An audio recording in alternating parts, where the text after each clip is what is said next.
Bueno, buenos días a todos.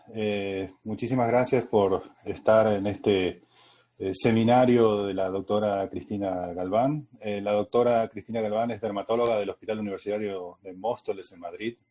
Ya seguramente todos la conocen y bueno, ella en este caso nos va a hablar del abordaje clínico de los padecimientos cutáneos en periodo de aislamiento. Le agradecemos a la línea dermatológica de Italmex Megalabs en que nos haya permitido tener a la doctora Galván con nosotros. Y bueno, la dejamos a la doctora para que nos dé su conferencia. Muchísimas gracias, doctora. Muchísimas gracias a usted, Carlos, y muchísimas gracias a todos por estar aquí con nosotros, que igual que dije la otra vez, es un gran orgullo para mí poder compartir un ratito con mis colegas de México, pues un país tan querido. Vamos a hablar de cómo tenemos que enfrentarnos los dermatólogos ahora mismo en esta situación tan especial y tan diferente a lo que habitualmente estamos acostumbrados a vivir. Vaya. Igual que hace unos días, pues la verdad es que preparar este mapa me ha revuelto las tripas por dentro. Ha sido un poco doloroso porque no hace tanto que hablábamos sobre las manifestaciones de COVID y los números eran tan diferentes, eran mucho más bajos y hace menos de un mes. Esta enfermedad que empezó a final de diciembre, por lo menos se empezó a declarar y se detectó el virus el 7 de enero. El primer caso importado unos días más tarde y no habían pasado 2 meses cuando ya la OMS declaró que se trataba de una pandemia. En el país del que estamos hablando, en México, pues las cifras que da la OMS hoy, la verdad es que son escalofriantes, de 142.690 casos confirmados y de prácticamente 17.000 muertes. Desde que llegó allí la pandemia, pues no son cifras a las que estamos acostumbrados y bueno, es algo distinto y muy especial a los que no solo los médicos, sino todos los ciudadanos estamos enfrentándonos. Igual que el otro día hablamos del lenguaje que esta enfermedad tiene en la piel, pues hoy quería tocar 4 puntos que creo que están pues rozándonos continuamente a los dermatólogos en esta situación actual. En primer lugar, todos los problemas de la piel que están generando las medidas de protección, que para mí son la segunda epidemia paralela a la de la COVID-19. Los cambios que esta pandemia ha hecho que tengamos en nuestro día a día, en nuestra actividad habitual, en nuestros quehaceres como médicos dermatólogos y la actitud que tenemos que tomar ante pacientes de unas características especiales, concretamente lo que más nos preocupó desde que veíamos que la epidemia se acercaba, la pandemia se acercaba, era la actitud que debíamos tomar ante todos esos pacientes nuestros, que están en tratamiento biológico o inmunosupresor. Y por último, las consecuencias de lo que nos estamos encontrando nosotros ahora, que ustedes se van a encontrar dentro de poco, cuando el nivel de la pandemia, la famosa curva, vaya bajando y empecemos a volvernos a incorporar a nuestra actividad habitual. ¿Cuáles son esas consecuencias que nos vamos a encontrar como consecuencia de la falta de atención a nuestros pacientes o del miedo a nuestros pacientes de venir a que les atendamos? El primer punto, las dermatosis que están produciendo las medidas de protección. Lo primero, todos sabemos que hay que hacer para evitar enfermarse, lavarse las manos. Esto es una medida que es imprescindible, que es general, que hay que recomendarla absolutamente a toda la población, independientemente de su profesión, de su edad, de dónde viva, etcétera, etcétera. Es la medida más importante, lavarse las manos cada vez que ha tocado algo, que se toca uno la cara, los ojos o una superficie. Esto está provocando que tengamos una dermatitis irritativa, porque como dermatólogos sabemos que la piel tiene un nivel de aguante determinado y llega un momento en el que la deslipidización mantenida de los lavados pues produce una dermatitis de contacto irritativa. De una manera conceptual, y no es así, pero yo me gusta estructurarlo de esta manera, La dermatitis irritativa de manos podemos decir que tiene 3 fases. En primer lugar, notamos que las manos se ponen secas, que son rasposas al tacto, que incluso pierdes la calidad de la sensación táctil, como en este caso, incipiente, que vemos la piel seca y un poquito eritematosa. En una segunda fase, pues ya el enrojecimiento es ya más llamativo, hay más sensación de ardor, un poquito de erosiones, picor, escozor, más clínica, tanto objetiva como subjetiva. Y por último, en una tercera fase, pues la dermatitis ya se convierte en un problema más serio, con descamación más llamativa, con grietas, con pápulas, incluso se pueden producir ampollas. Esto, desde el punto de vista general, es lo que estamos acostumbrados a ver. Y estamos muy acostumbrados a verlo en personas que trabajan en las casas, de trabajadores domésticos, o en personas que tienen una profesión como sanitarios o peluqueras, que tienen que estar continuamente utilizando sus manos, utilizando productos abrasivos o detergentes o químicos, y tienen que lavarse las manos mucho. ¿Qué está pasando ahora? Pues está pasando que lo estamos viendo absolutamente en todas las edades. A los niños les han enseñado al lavado de manos y se lo toman muy en serio y se lavan las manos continuamente. Entonces vemos dermatitis que veíamos en ama de casa a cargo, con 8 hijos a cargo, pues los vemos en todos sus hijos ahora. Y también lo vemos en toda su tipología de manifestaciones. Cada uno tiene una tendencia personal a desarrollar su dermatosis de una manera, como es este caso de una dermatitis crónica de manos más seca, y otras que son más húmedas, más fisuradas, como este caso que es de dermopixel, que vemos un cuadro clínico completamente diferente que sin embargo corresponde lo mismo. Es una dermatitis por desgaste, una dermatitis irritativa crónica. ¿Qué cosas son importantes tener en cuenta? En primer lugar, que como en el caso de la pandemia, la agresión es tan mantenida, tan continua y puede ser también muy intensa en el caso sobre todo del personal sanitario, pues la evolución de la fase 1 a la 3 puede ser rapidísima. Después, que es muy distinta la susceptibilidad de unas personas a otras. De manera que absolutamente todos tenemos que tener mucho cuidado con las manos porque les vamos a dar mucho más trabajo del que están acostumbradas, pero las personas con más riesgos, como las que tienen la piel muy sensible, los que son atópicos o el personal sanitario, pues tienen que tener unas precauciones mayores si cabe. Y otra cosa muy importante a tener en cuenta es que siempre, igual que en la epidemia del coronavirus, siempre lo más importante es prevenir. Una vez que la dermatitis se ha desarrollado, la solución es mucho más tediosa, es mucho más molesta, es mucho más lenta, y si podemos, debemos tomar de una manera extrema y aconsejar a todos nuestros pacientes, a nuestros compañeros, a las enfermeras, que las tomen de una manera extrema antes de que lleguen los síntomas. ¿Cuáles son las medidas que se aconsejan? En primer lugar, se ha hablado mucho del lavado de manos, de qué jabones se tienen que usar y de qué jabones no. Y parece que está clarísimo que igual de útiles para evitar la diseminación del SARS-CoV-2 son los jabones suaves o los jabones sintéticos, los que llamamos Tinder, que otros jabones más agresivos. Esto va por modas y me imagino que las modas van por áreas, pero en España hubo una temporada al principio que la gente se lavaba las manos con los jabones abrasivos de lavar la loza y se ha visto que no tiene ningún sentido, que el lavado con un jabón suave hace lo mismo. Por otro lado, también se ha visto, siempre hemos pensado que el alcohol era para la piel malo, que te quita la grasa, etcétera, etcétera. Pues los estudios comparativos que se han hecho entre lavados de manos y el uso de un gel hidroalcohólico, pues parece ser que a la larga no es que no haga daño, pero es menos dañino el uso del gel hidroalcohólico. De manera que de vez en cuando habrá que lavarse las manos, pero cuando no estén sucias y lo único que queramos es higienizarlas, pues es preferible utilizar las soluciones hidroalcohólicas antes que los jabones. Además, siempre que lavamos las manos, producimos una deslipidización, una falta, una pérdida, una eliminación de nuestro manto hidrolipídico.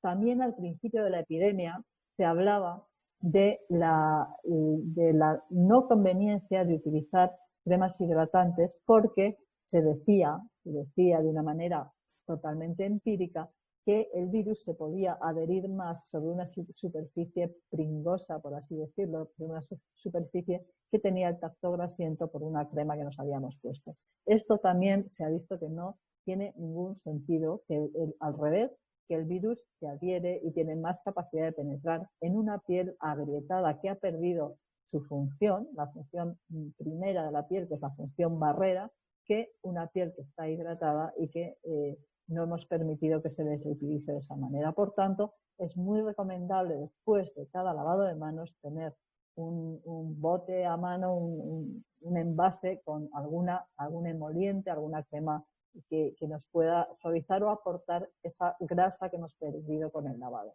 Se aconseja que sean botes que no haya que meter los dedos, que sea un envase airless o que sea un envase, un tubo de estos que aprietas y sale un poquito para que no lo estemos contaminando, pero se puede usar y además, como digo, perdón otra vez, es altamente recomendable. Me voy a cambiar de sitio a ver si así se me cae menos. Por otro lado, se nos aconseja usar guantes. Los guantes de goma son muy difíciles de poner y si uno tiene calor o si uno se ha puesto crema hidratante, son bastante complicados de introducir. Tenemos la tendencia a usar guantes o hay a veces la costumbre de poner un poquito de polvo para que el guante penetre mejor. Esto reseca muchísimo más la piel y las partículas de polvo, tanto sean de maíz como de talco, pues lo que hacen es introducirse en las pequeñas grietas de la piel haciendo daño. Por tanto, lo desaconsejamos totalmente. Me atrevo, y en medicina nunca se habla así, pero me atrevo a decir que jamás debemos usar ni jamás debemos permitir que nuestros pacientes utilicen guantes empolvados. Después, respecto a la calidad de los guantes, hay muchas variedades y tenemos que saber que hacen menos daño en la piel los guantes de plástico, que son estos guantes transparentes que se usan para coger la fruta o para dispensarse la gasolina en la gasolinera, o guantes de vinilo o de nitrilo, son mucho menos irritantes y mucho menos problemáticos para la piel que los de látex. Respecto a los guantes, también para mí es de mucha utilidad usar doble o triple capa. ¿Por qué? Por dos motivos. En primer lugar, porque estos guantes de plástico son muy fáciles, son muy finitos, son muy fáciles de ponérselos y encima de ellos podemos poner un guante que tenga más resistencia, que no se vaya a arañar con lo que estamos haciendo, que no se rompa en 2 minutos, como puede ser uno de vinilo o de nitrilo. De esta manera, si nosotros tenemos esos dos guantes, podemos ahorrarnos un lavado de manos porque podemos cambiar el guante superficial. Y por otro lado, si tenemos la crema hidratante puesta o tenemos la piel sudada y no nos entra el guante de nitrilo, con el guante de plástico puesto debajo, pues esto no es un problema.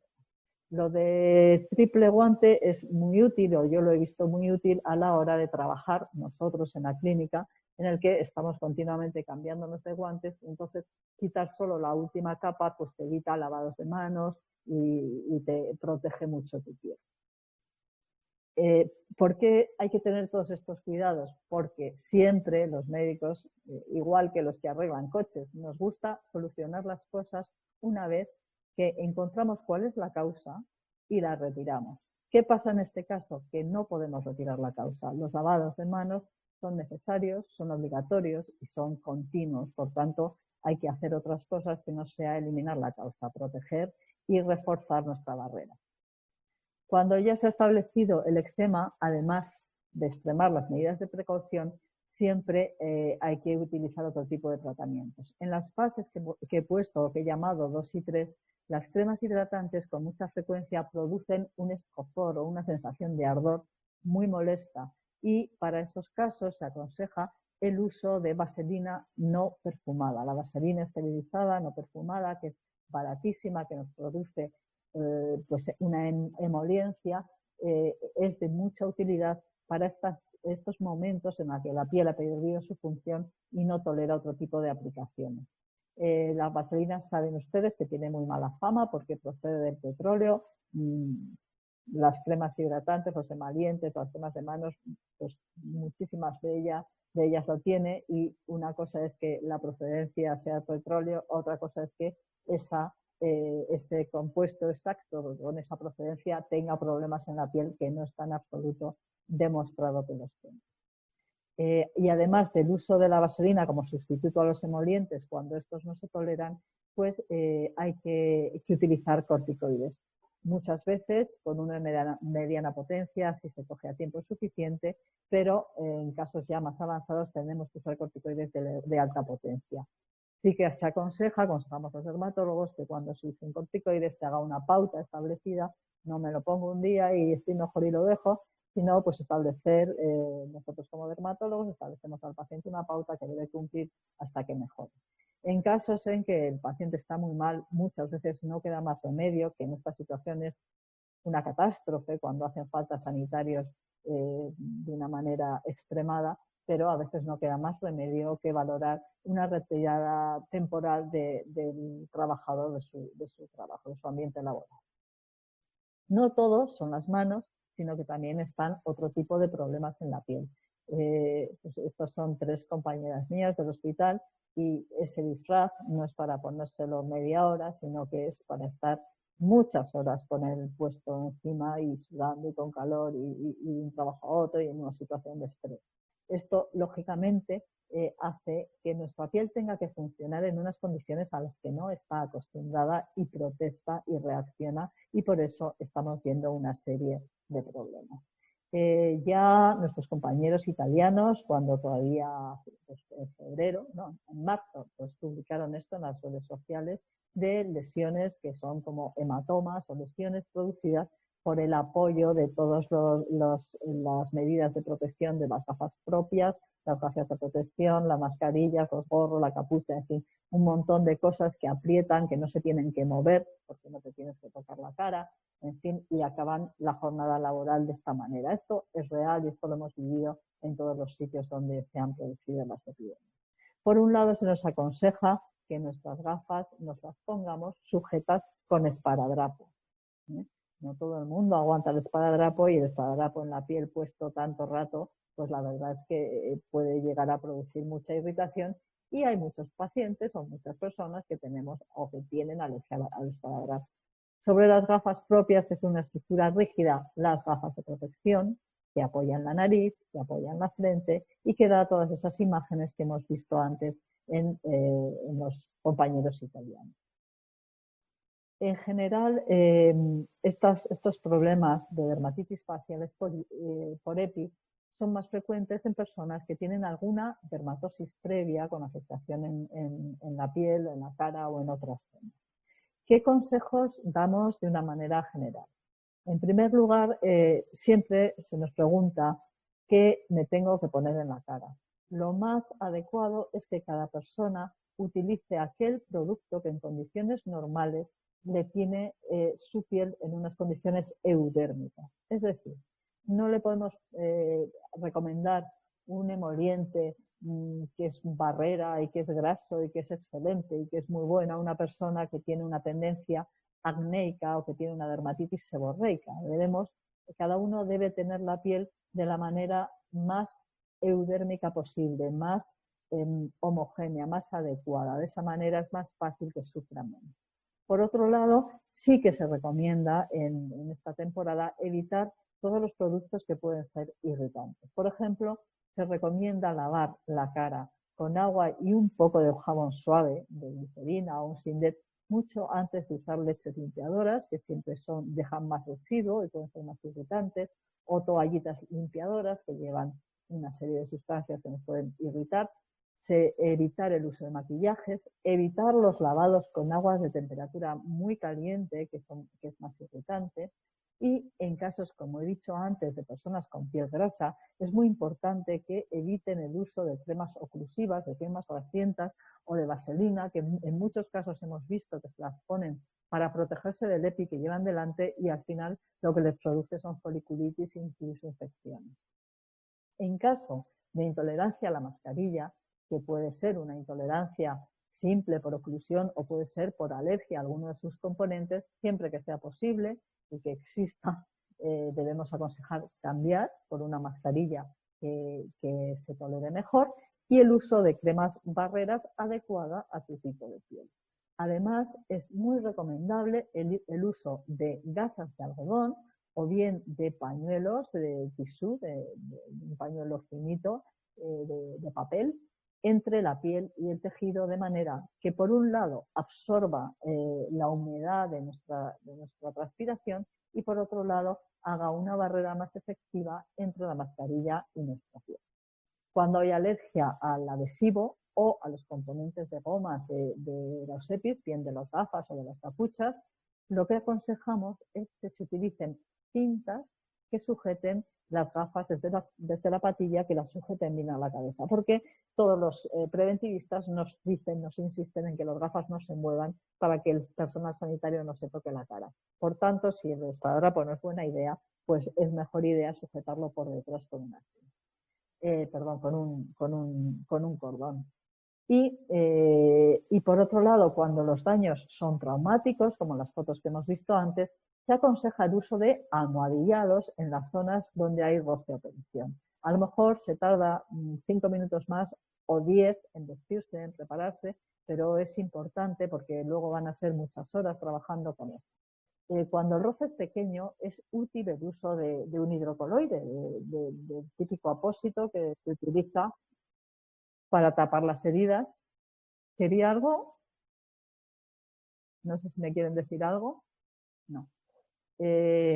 Y si no, se pueden utilizar unas almohadillas de goma espuma que sea espesa, o también se aconsejan esas férulas que se usaban antes, yo creo que ahora se usan menos, que son unas férulas de aluminio con una goma espuma en un lado, que se utilizaban para sujetar o colocar los dedos en una postura cuando había fracturas de los huesos de los dedos, y eso se puede adaptar perfectamente a la forma de la nariz o a la forma de la frente y usarlo en las zonas donde estamos teniendo estrofes.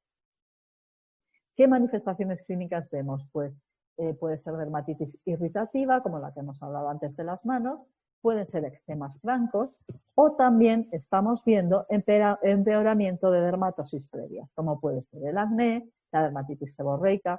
Estamos viendo muchísimos casos de rosáceas en pacientes con antecedentes de rosácea, pero también en trabajadores sanitarios que no lo habían tenido nunca, empeoramiento de dermatitis atópica en el cuerpo por el exceso de sudor y de estas patología dermatológica que es sensible o que son sensibles al calor y al sudor, como es la pitiriasis versicolor y otras patologías más infrecuentes como el Hailey-Hailey o el Darien.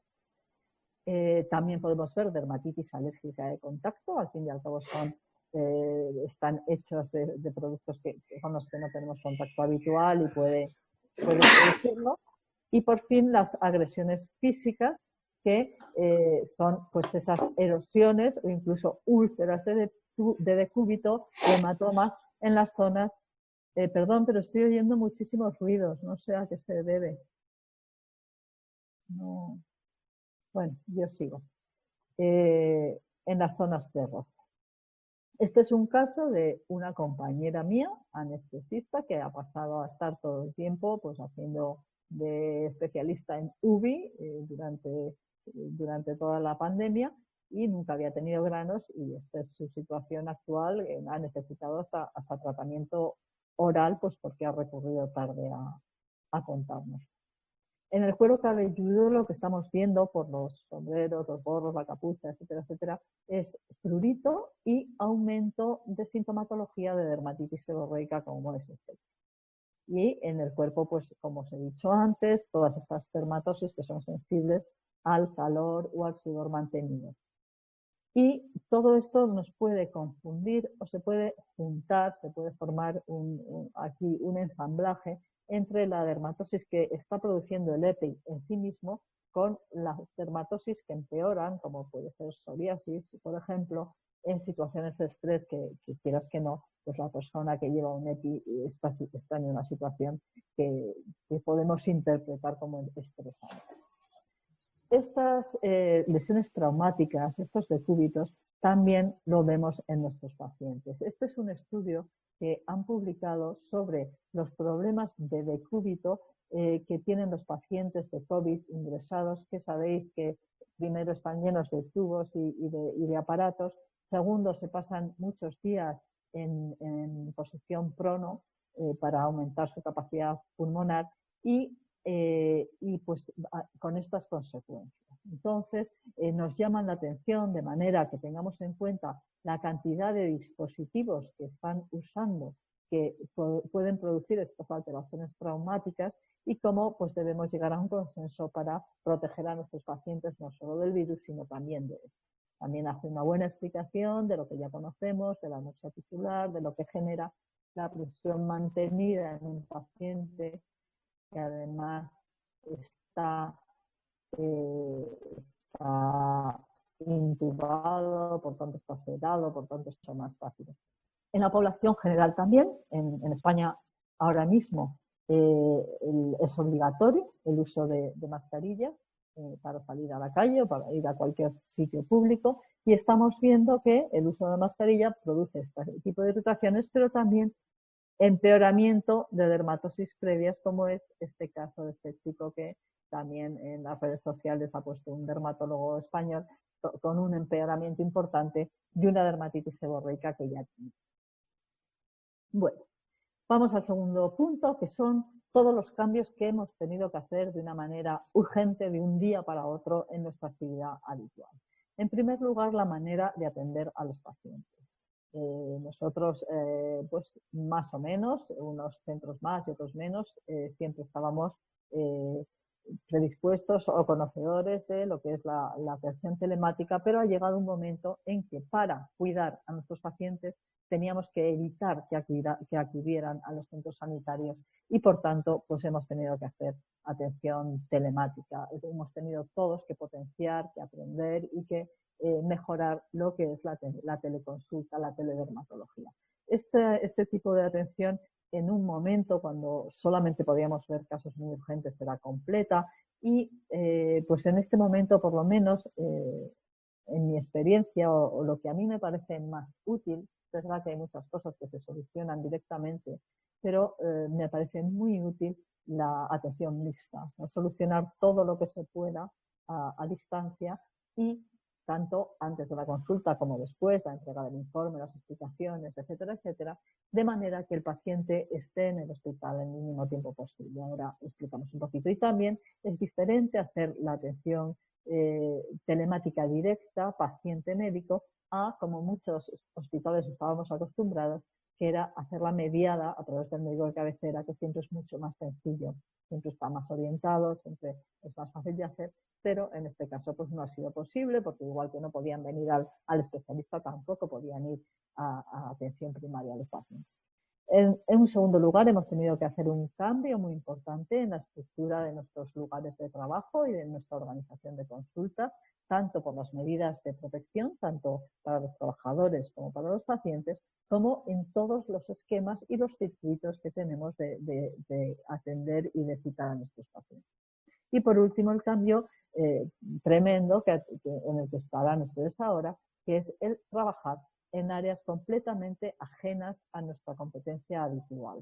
Hemos tenido los dermatólogos, igual que otros muchos especialistas, que trabajar en salas COVID, en urgencias. Hemos tenido que hacer muchísimos trabajos de médico de admisión, coordinando traslados, cosas que son mucho menos, digamos, de superhéroe, pero que son igual de importantes y igual de nuevas para nosotros.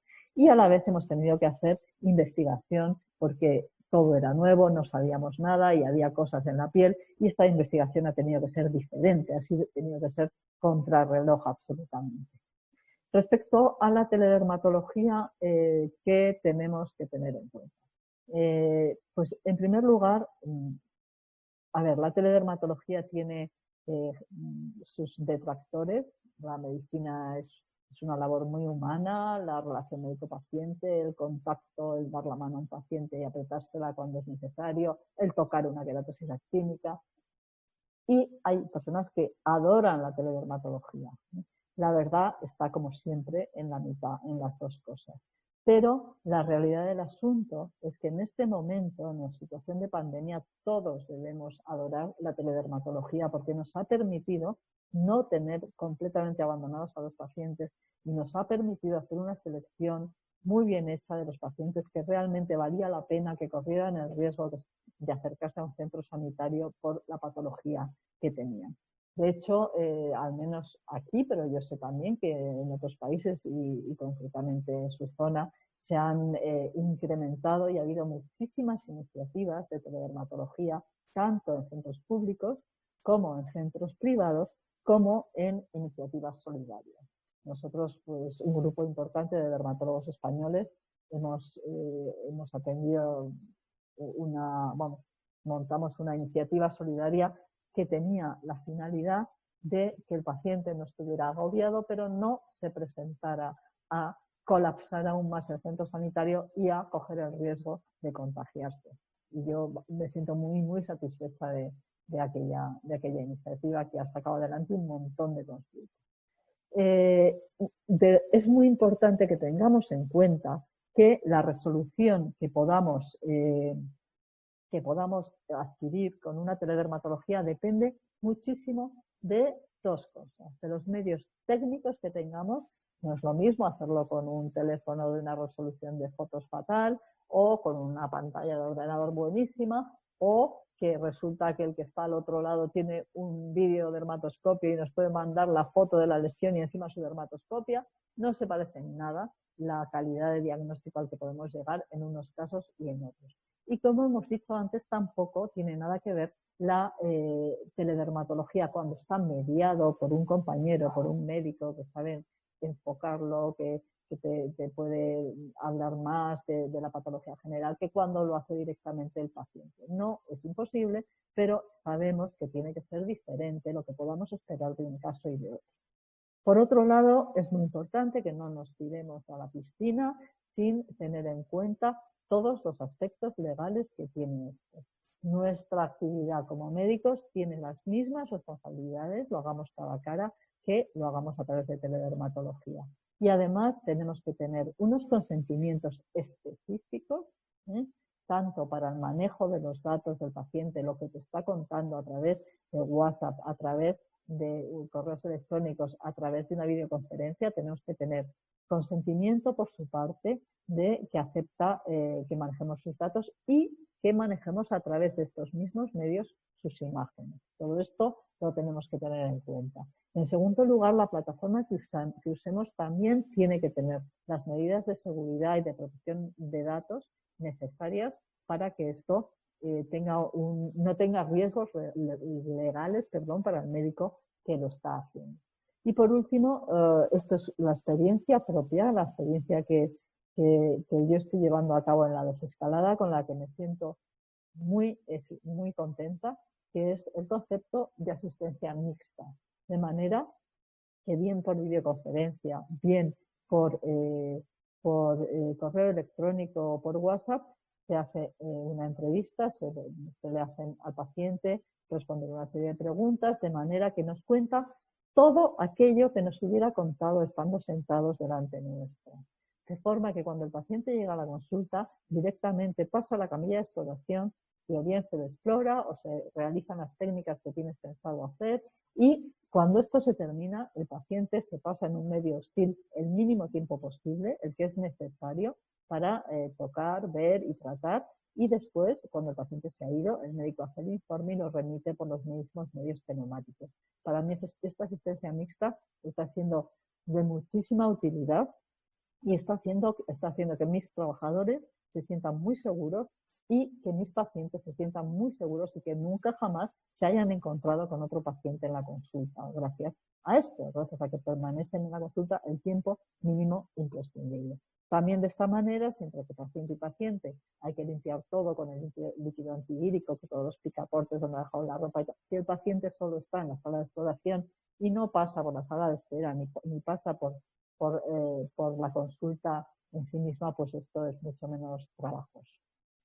El cambio de estructuras es muy importante tener en cuenta que tenemos que conseguir, nosotros somos los responsables de que los pacientes tengan una distancia suficiente, tanto en el espacio, como es el caso de esta sala de espera con todas las sillas que se pueden usar y no se pueden usar, como en el tiempo, de manera que a lo mejor no podemos citar a los mismos pacientes que estamos acostumbrados a citar. Y además podemos utilizar estos medios de la mixta, CD y presencial para hacer que los pacientes coincidan lo menos posible. Si el paciente se quiere infectar o se tiene que infectar, es mucho más adecuado que lo haga en cualquier medio que no en nuestra consulta, donde teóricamente viene a curarse. Para mí esto es muy importante. Quizás es de perogrullo, pero para mí es muy importante. Por otra parte, los dermatólogos somos profesionales sanitarios muy resolutivos. Yo creo que somos de los más resolutivos, ¿no? Y viene un paciente a la consulta y le curamos una quemadura que se ha hecho con el horno, le ponemos Botox y además le hacemos una biopsia de un dudoso vaso celular o le hacemos una crioterapia de una verruga y se va para casa de la misma y no tiene que volver. Esto, en esta situación, no es tan sencillo. De manera que estas consultas de alta resolución, en la que por el mismo tiempo pues haces todas estas cosas, pues se tendrán que programar de otra manera. O se han programado o no podemos hacer esperar al siguiente porque no quiero que te encuentres con el paciente que está citado después. A nivel tanto público como de consultas privadas, estos cambios de estructuras nos están suponiendo un desembolso importantísimo económico a nivel de EPIs, que te funda el tiempo de asistencia a la mitad de lo que tendría antes, personal, etcétera, etcétera. Y esto tenemos que tenerlo en cuenta, pero es así. Tenemos que comprar una serie de cosas que no teníamos antes y hacer un gasto, un consumo pues, de materiales que normalmente no trabajábamos con ellos. Y como última cosa que me parece muy importante tener en cuenta, nunca pensemos en que tenemos que tener la seguridad del paciente solamente. Es exactamente igual de importante la seguridad del paciente que la de todos nuestros trabajadores. Por tanto, para que las cosas funcionen, pues eso, tenemos que tener todo preparado y tenemos que tener en cuenta, tenemos que recordar que no es como antes, que el tiempo no nos va a cundir igual. Esto concretamente es esta mañana en mi consulta privada, pues estas mamparas de metacrilato ha habido que poner por todas partes. El aspecto de la consulta es desolador porque no puede haber ni un folleto ni nada que el paciente toque, ni los caramelitos que siempre se llevaban, ni las muestrecitas de crema, todo de esta manera. Pues así tenemos que trabajar, con las mascarillas, con la pantalla plástica, con batas que son impermeables, pues todo esto es nuevo y todo esto hay que cambiarlo o limpiarlo todos los días.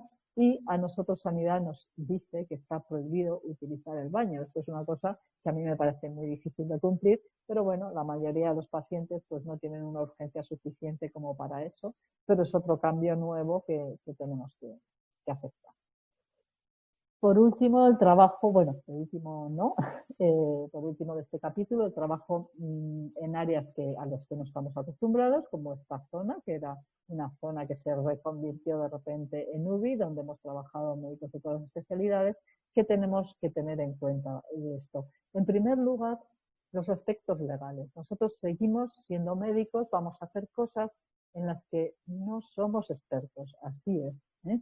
Entonces, siempre que debemos solicitar que las órdenes de hacer algo que no es para lo que estamos preparados sean escritas y tenemos que tener claro que nuestros seguros de responsabilidad nos cubran esas facetas. Esto, antes de ponerlo a hacerlo, es importante porque podemos tener un problema gordo queriendo ayudar.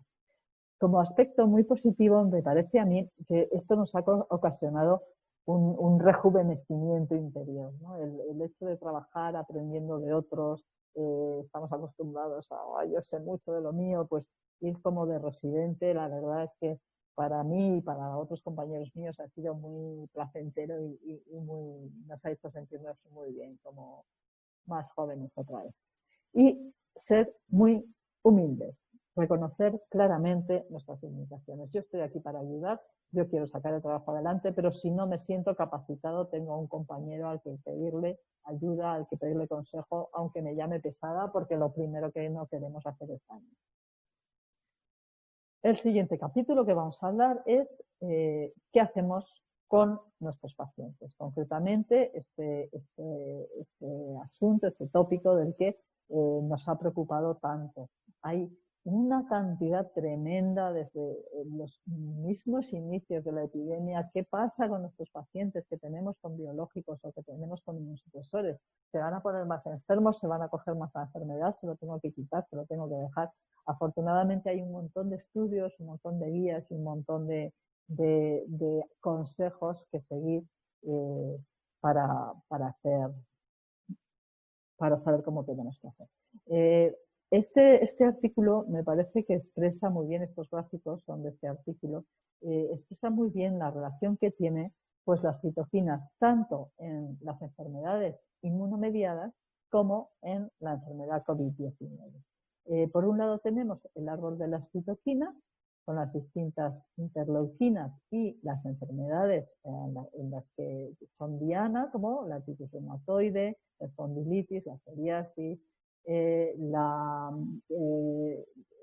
Crohn disease, la enfermedad de Crohn, la colitis ulcerosa y la artritis reumatoide. Y pues las distintas interleuquinas que se modulan para intentar tratar estos padecimientos. De todas ellas, en rojo señalan aquellas que favorecen las infecciones, bien virales, bacterianas o fúngicas, como vemos aquí, las virales, las inhibidores JAK, y la inmunidad mediada por células, que tanto los anti-TNF como la interleuquina 6, 17, 23, todas ellas pues influye algo en la inmunidad mediada por células. Por otro lado, tenemos el virus con sus proteínas spike, que sabemos que su primera diana son los neumocitos, el epitelio pulmonar, donde se une a través del receptor del angiotensina 2. Esto genera una serie de reacción inmunitaria también en otros organismos, en otros órganos, como la mucosa intestinal o otros muchos, y esto pues produce un reclutamiento celular que a su vez produce una llamada otra vez a reacción inmunitaria y fabricación de interleuquinas. De aquí, y dependiendo de muchos factores, algunos conocidos desde el punto de vista estadístico solamente, pero claros, como la edad, el tabaco, la diabetes, el uso de corticoides, etcétera, etcétera, pues produce una reacción que puede llevar o bien a la eliminación del virus, en los casos afortunados, o bien a una situación de hiperinflamación en el que se producen membranas y hialinas en el pulmón, una situación de tormenta de citoquinas, por así decirlo, con todas estas citoquinas implicadas, que es la que va a causar al final la muerte del paciente. Y este tipo de mecanismos, aquí un poco más expresados, pues tienen en las moléculas que los dermatólogos estamos acostumbrados a trabajar, pues su correspondencia, ¿no? Por ejemplo, el rituximab, que actúa inhibiendo la respuesta a las células B y además de una manera muy prolongada, por tanto evitando la activación de células plasmáticas para producir inmunoglobulinas contra el virus.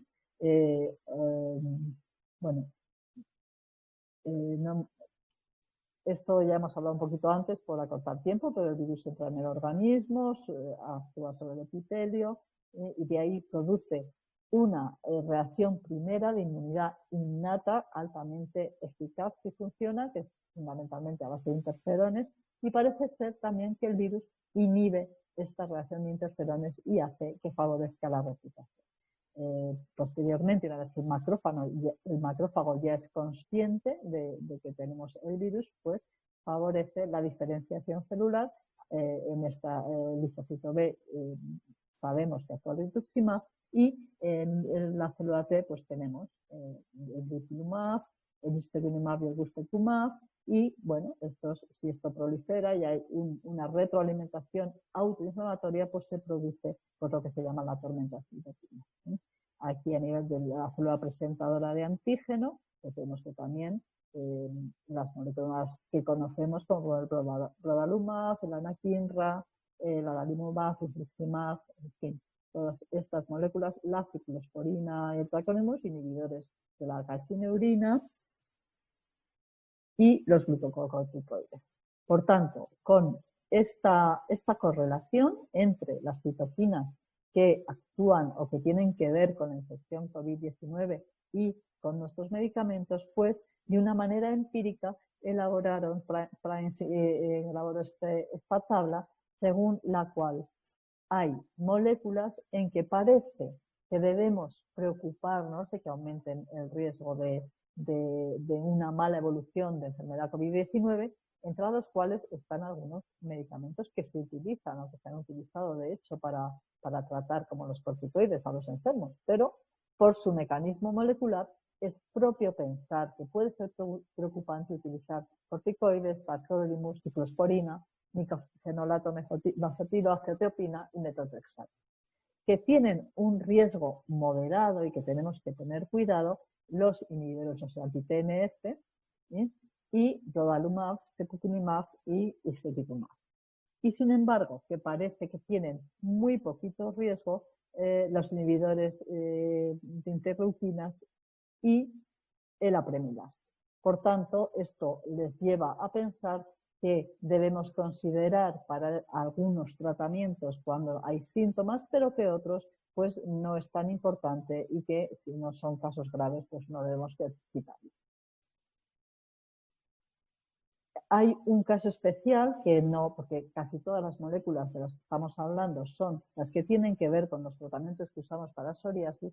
Sin embargo, el rituximab, que es el tratamiento de primera elección en el pénfigo, pues cae precisamente en los que tienen más problema, que no solamente es problemático, sino que al ser un anti-CD20 de una duración muy larga, pues es muy importante o es lógico que sea peligroso usarlo durante la pandemia. De la misma manera, los tratamientos sustitutivos o cuando no se puede utilizar rituximab, pues también son corticoides, el mofetilo y la ceatropina, que también están entre los preocupantes. Por tanto, nuestros pacientes de psoriasis en este caso tienen mucha más suerte que los pacientes con pénfigo. También parece ser que la evolución de los pacientes, no he traído ninguna bibliografía, pero hay algún artículo sobre pacientes con esclerodermia que también tienen cierto mayor riesgo. Este es un estudio que ha dado mucha vuelta porque es un estudio importante y bien hecho de Nueva York, en el que seleccionaron 86 pacientes. Igual que otros muchos estudios, el diagnóstico de COVID no es en todos ellos por determinación analítica, por la falta de acceso. No solamente nos pasa eso a nosotros, también les pasa en Estados Unidos, pero todos tenían diagnóstico COVID bien clínico o bien por test serológico o por PCR. Y además tenían una enfermedad inmunomediada. El 72% de ellos tenía un tratamiento biológico o un inhibidor de JAK, y de aquellos el 16% de los 86 pacientes, el 16% necesitaron hospitalización. Ellos quisieron ver qué características tenían estos pacientes que necesitaron ser hospitalizados. Vieron que la mayoría, la enfermedad inmunomediada que tenían era la artritis reumatoide, y que igual que en cualquier otro caso de pacientes sin enfermedad inmunomediada, tenían más edad, más hipertensión, más diabetes y más EPOC. Sin embargo, había menos casos con psoriasis, como veis, y con espondilitis, y más con artritis reumatoide. Después de hacer un análisis multivariable, llegan a la conclusión de que entre los pacientes que tienen estas enfermedades y que necesitan más ingreso, quiere decir que tienen una COVID-19 más grave, coinciden los que estaban utilizando de manera crónica corticoides orales, hidroxicloroquina, con lo que luego se ha visto, y metotrexato. Y sin embargo, entre aquellos que enfermaron y solamente necesitaron tratamiento ambulatorio, había más pacientes que estaban en tratamiento con inhibidores JAK y con biológicos. Esto es una muestra tonta de la cantidad de publicaciones que hay sobre el uso de biológicos y de inmunosupresores de uso en dermatología en caso de epidemia o en caso de paciente enfermo. Podía haber puesto muchísimos más, pero era marear la diapositiva, pero lo que me importa es deciros que sí que las entidades más importantes que se dedican a dermatología o psoriasis han desarrollado sus guías y nos aconsejan lo que tenemos que hacer en estos casos.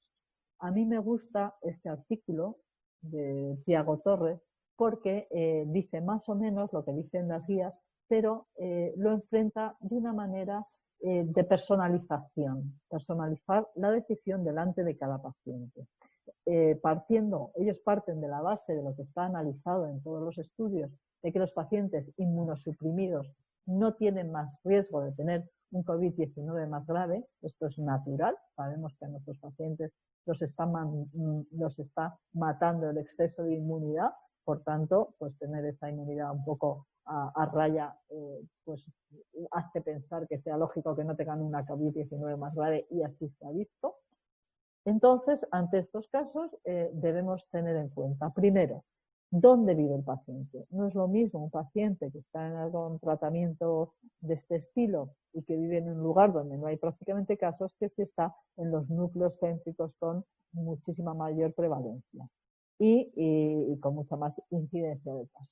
Entonces, en estos casos, pues si hay síntomas o si tienen contactos cercanos que han dado positivos en las pruebas, pues lo que se recomienda es hacer discontinuación temporal. Es decir, estos suelen ser tratamientos que se ponen con una periodicidad más o menos larga. Pues si te lo pongo, te tocaba este mes, pues vamos a esperar medio mes, o dentro de medio mes vemos cómo está. Parece ser, bueno, que el hecho de suspender los tratamientos hace que los pacientes empeoren, que sus comorbilidades aumenten y, por tanto, si no hay riesgo, lo que podemos hacer es retrasarlo, descontinuar temporalmente. Por otro lado, hay que tener en cuenta la situación personal, o sea, cuántas comorbilidades tienes, y sabemos que son las mismas comorbilidades que asocian en psoriasis, las que empeoran el pronóstico de la COVID, como obesidad, enfermedad cardiovascular, diabetes, hipertensión, enfermedad pulmonar crónica, asma, que en el caso de la COVID pues parece ser que no, que los pacientes que tienen asma no tienen peor pronóstico, ni se afectan más, parece claro, pero sí que puede considerarse comorbilidad de psoriasis, y la edad mayor a 60 años. Si nuestro paciente tiene muchos datos de estos, pues también deberíamos considerar, aunque no tuviera síntomas, si vive en un lugar donde sí que hay, pues descontinuar el tratamiento o incluso interrumpirlo o hacer un aislamiento social mucho mayor del que está estipulado para el resto, porque sí que podrían tener un peor pronóstico. Ahora sí que llegamos al último punto, que es qué es lo que nos va a pasar ahora, qué es lo que estamos viviendo nosotros ahora, qué es lo que van a vivir ustedes cuando la curva baje, como consecuencia del tiempo en el que hemos abandonado a nuestros pacientes. Nosotros los hemos abandonado, eso es así, pero también ellos nos han abandonado por miedo a aparecer por un centro sanitario. Hay pacientes pues, que se han negado y pues esto ha causado también el abandono. En primer lugar, esto se debe a causas intrínsecas a la pandemia. Primero, están colapsados los centros sanitarios, por tanto, lo que es importante en otros momentos, hay una escala de valores y deja de ser muy importante. En segundo lugar, los especialistas hemos sido derivados a trabajar en otras áreas, por lo tanto, nuestras consultas, nuestras hospitalizaciones estaban desatendidas, igual que la de otros muchos especialistas. Y por otro lado, hemos decidido cierres de actividades, tanto de consultas públicas como privadas y de quirófanos, por la precaución, por no hacer daño a nuestros pacientes, por no permitirles salir de su casa y llegar a un centro sanitario aumentando su riesgo de contagio. Por otro lado, las causas extrínsecas, que no se deben directamente a la pandemia, sino pues al miedo de los pacientes, a esa psicosis de exceso de miedo a salir de casa y de que me vaya a pasar algo. A mí concretamente y a muchos de mis compañeros, y seguro que a ustedes también, una vez que hemos hecho dermatología, que hemos considerado teledermatología, que hemos considerado que ese paciente debe ser atendido, que tiene una cosa importante, que hay que operarle pronto, un melanoma, por ejemplo, y a todos nosotros nos han dicho, doctora, de esta mancha que tengo, no sé si me voy a morir, pero de COVID sí sé que es muy fácil que me vaya a morir. Por tanto, no voy a ir, aunque usted me lo pida. Esto nos ha pasado a todos, esta es la situación y hay que comprenderlo, ¿no? pero tiene sus consecuencias, que es de lo que estamos hablando. ¿Cómo se podían haber salvado estas cosas? Pues por un lado con el desarrollo intenso y en todo el tiempo que la COVID nos dejaba de la teledermatología, y luego modificando todos nuestros protocolos y nuestros circuitos de cómo, de qué manera y de cuándo hacemos la atención a nuestros pacientes, dónde hacemos esa cirugía urgente cuando los quirófanos del hospital no se pueden utilizar. Pues todo esto hemos tenido que dar las vueltas y ver cómo atender de una manera individual a cosas que nos parecía que había que hacer. Este es un estudio que analiza utilizando un modelo matemático qué es lo que ha pasado con todos estos tumores que no se han tratado durante este tiempo de pandemia. Utiliza el modelo matemático viendo el crecimiento en el tiempo de un melanoma, pues según sus bases de datos.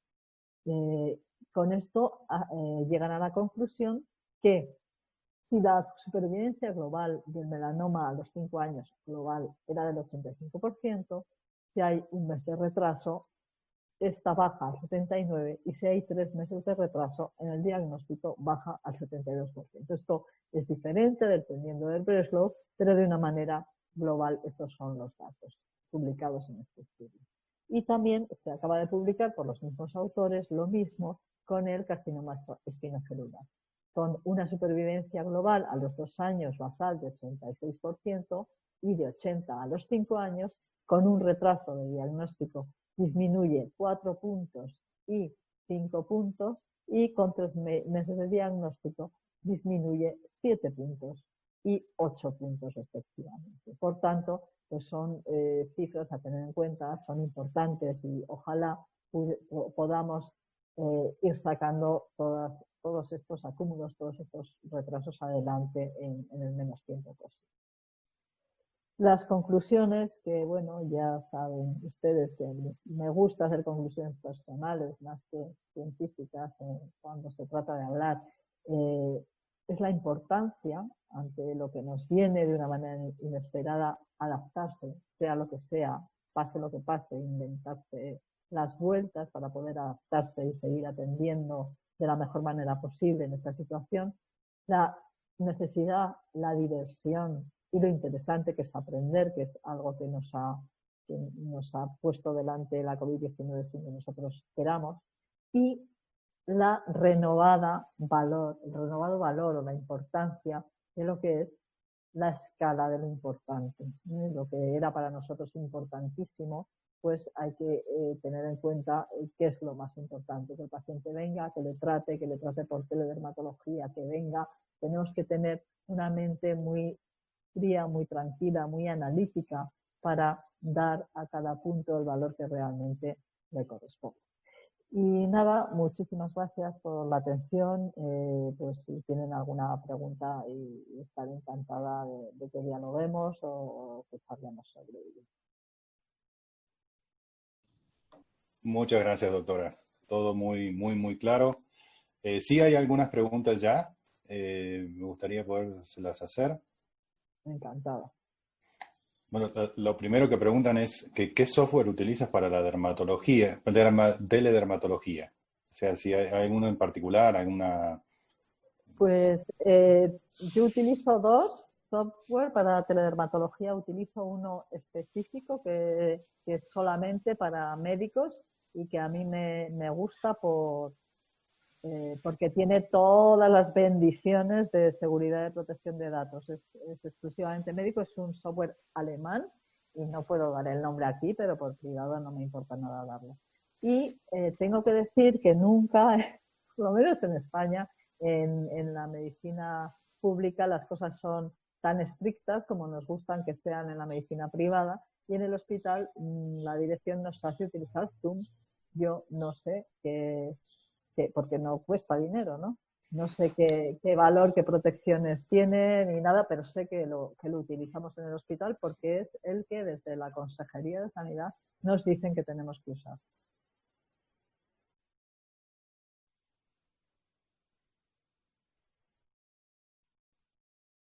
Silencio absoluto, se ha ido. Bueno, en realidad no tiene ningún tipo de protección de datos. Hola, hola. Se ha No sé ido, si... Carlos. Es Se ha que apagado. mi conexión está bastante mal. Se me fue el internet, de hecho, hace un rato.